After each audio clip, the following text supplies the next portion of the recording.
جميل جدا. التشريف ده هيبقى بكره ولا بعد بكره؟ والله حسب مواعيد الكابتن علاء. الكابتن علاء وقت ما يقشر ويشاور هنكون عنده، حسب مواعيده هو، حسب ارتباطاته هو، عن تحت امر. طيب كلام جميل.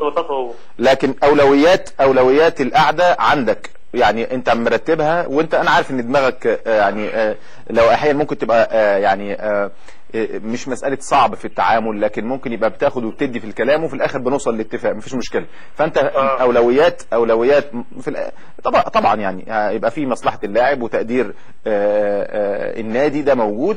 هتقعد في واحد ان يبقى الولد يعني يمشي بشكل فري وشكل يعني خالص، ما عندوش اي ديول بالنسبه له ترجع عليه، يعني ان هو من خلال الاستغناء المباشره. اتنين، ان انت بتتكلم في الامور الماليه انت بتثير النقطه ان لو تم اختار، دي اللي موجوده في اللائحه، لو تم اختاره خلال 15 يوم يبقى ياخد 25% بعد اخر مباراه، يبقى 25%. لو ما اختاروش يبقى 50% من الموسم التالي. انت بتقول ان لائحه، او ان بتقول ان الحاله بتاع شريف حاله مختلفه عن الحالتين اللي انا قلتهم، ان حاله شريف تم قيده بالفعل وبدا الموسم بالفعل، فاذا هنا مش هتطبق عليه ال 25% ولا ال 50%، لكن هتطبق عليه اجمالي العقد. ولا انت فاهم برضو من اللائحه اللي هي السنه الاولى بس؟ لا حضرتك بص، كده انت هتدخلنا في حاجات ثانيه حضرتك. ما انا بختبرك على الهوا برضو. لا هتختبرنا حضرتك. لائحه الاتحاد الدولي بتقول اجمالي العقد. اوكي، كلام واضح وصريح.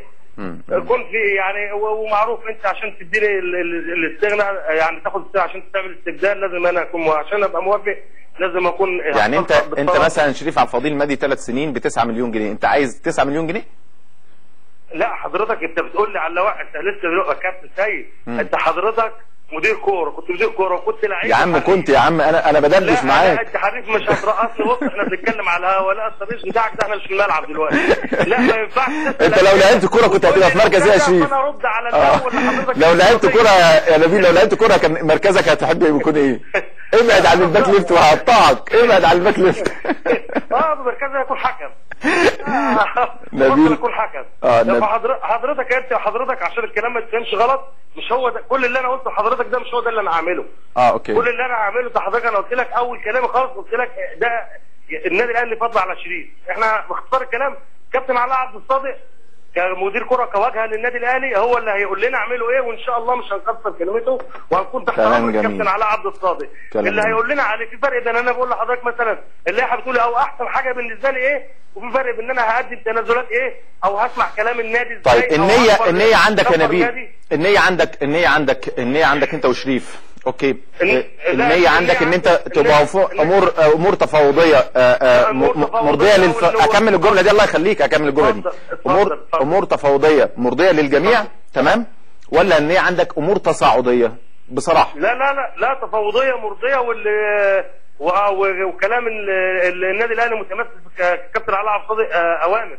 كلام جميل، حلو قوي. مش اقتراحات منه او مية هو يؤمر واحنا ننفذ، لان انا ما عنديش استعداد اخسر اي حد، يعني مش عايز احدد مسمى. لا وده شريف ولا من جماهير النادي الاهلي ولا من النادي الاهلي ولا اخسر اي حاجه. عايز امشي بصوره مشرفه، بصوره كويسه، وفي نفس الوقت بطلب وبتمنى من اداره النادي الاهلي متمثله في الكابتن علاء او غيره، ان هم برضه زي ما انا كده بقول لهم انا ابنكم اهو، اعمل شوف اللي صالح ليا ايه، ينظروا بعين العدل. يعني يبقى في هو مش معنى ان انا هقول لك وانا امل كبير فيهم في كده يعني. أوكي. انا بقول لحضرتك انا تحت امرك، واللي انت شايفه ان يعني املنا فيهم كده انه ما يشوفش بعين واحده.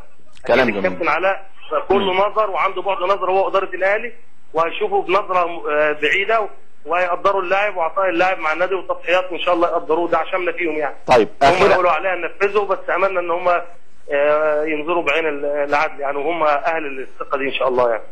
طيب اخيرا، يعني هل في الفترة اللي فاتت بعد الأقاويل وانتشار ان شريف عبد الفضيل هيرحل عن النادي الأهلي بكرة بعد بكرة، بلا الأسبوع اللي جاي بعد مباراة الملعب المالي، في عروض أكيد اتقدمت لشريف يعني، بس أنت دلوقتي أنت بقيت في أمور محلية بحتة، لا يمكن هتخرج بره مصر إلا يمكن مش عارف بلد ولا حاجة هي اللي لسه فاتحة القيد، مش فاكر يعني بالظبط، لكن في النهاية هتبقى النسبة الأكبر داخل مصر. هل في عروض مصرية مثلا يعني سموحة، وادي دجلة، الجونة، أو آسف بلاش الجونة لحد ما نشوف التصالمات، المقاولين؟